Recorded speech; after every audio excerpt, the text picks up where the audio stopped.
USDCHF today analysis. Hello friends and welcome to your channel TubeCore. In this video we'll talk about USD against Swiss franc. So before we start the analysis, if you are new to this channel, then make sure you subscribe to the channel, hit the like button, press the bell notification. Below the video you will find some links. You can join the free Telegram channel if you want some free signals every now and then. Click on this link and join Telegram. Then check out the brokers and the prop firm. Sign up with them, start trading. You can start demo accounts first and then you can try something in demo account. You can try my signals in demo account and then you can go live once you are comfortable or feel confident. So check out these links, subscribe, like, all free. Coming back, USDCHF daily chart. Let's go to weekly first. In weekly we did the pullback, now we're going down, so most probably we'll continue going down, but weekly is too far, too ahead. So let's get back to daily.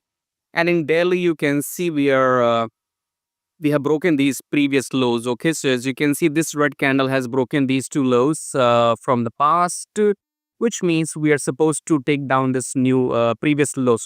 So yeah, we might go for this low now, but time will tell. So what's going to happen next is we have been going down for like 10 days. Now it's time for a pullback, I believe. Okay, I could be wrong. We might just continue going down, but I think it might take a pullback. So daily is not giving us any trading signals. Okay, so let's go to 4 hour for that.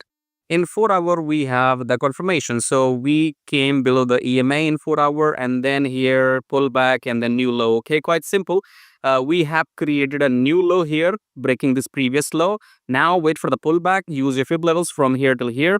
Yeah, and then wait for the pullback, maybe 38%, 50%, and then wait for the confirmation red candle and then go down. Okay, so if you want to trade short after each pullback, or else you can trade Euro, USD, GBP, USD. There are too many pairs. Okay, you can skip USDCHF if you don't want to trade this. You can trade Euro, GBP, and other pairs as well. But the way you should trade is pullback, then enter short after the red confirmation candle. If you like what you see, subscribe, like, share, and I'll see you in my next video. Till then, join all Telegram and all that, and I'll see you in my next video. I don't know what.